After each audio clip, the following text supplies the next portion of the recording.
Now wow, Nigeria people go just wake up, bring new rule come the country. Now House of Rep don receive proposal to say they wan change Nigeria name to UAR, wey go mean United African Republic or United Alka-Bulan Republic.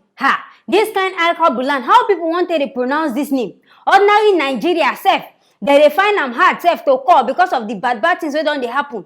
Na Alka-Bulan people wan come dey pronounce. This man now, wey be tax consultant, wey bring this proposal, him name na Mr. Adeleye Jokotoye. Na him bring this thing for the Southwest Zonal Public Hearing wey happen for Lagos. Him talk say this name now, say e go help people physically and psychologically. E go help Nigeria, bring Nigeria into a new beginning.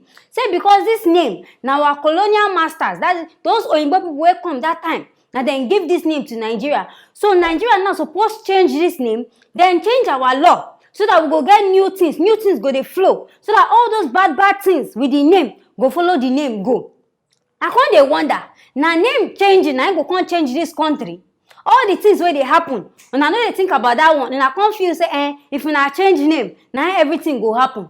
People dey think of bandit and the things wey dey happen, or na government na sit down dey think about name. Na wow. But anyways, this name, in dey talk say him choose this name, this United African Republic, because of say we get plenty ethnic groups, and if they bring this thing together, all of us go dey united. Now I make am choose this United African Republic.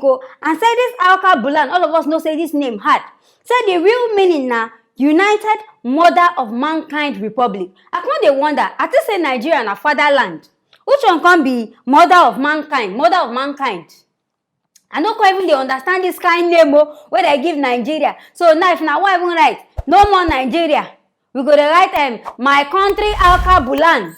Don't talk say Buhari, the president of Alka-Bulan, don't bring new law say now wow, we go just dey make mumu decision.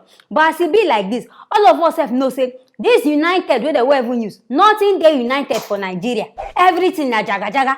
So wetin na dey bring united inside this matter for?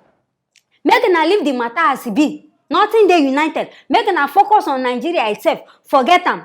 And hope say no be ways wey na go use take collect money na una dey find. Maybe na don dey look say if una change the name, people go do new passport. Gbagbe, nobody get money. Nobody dey do anything. Make una leave the name as e be. Make we dey manage and make una work on things wey no good for the country before una go dey think of name wey una wan change.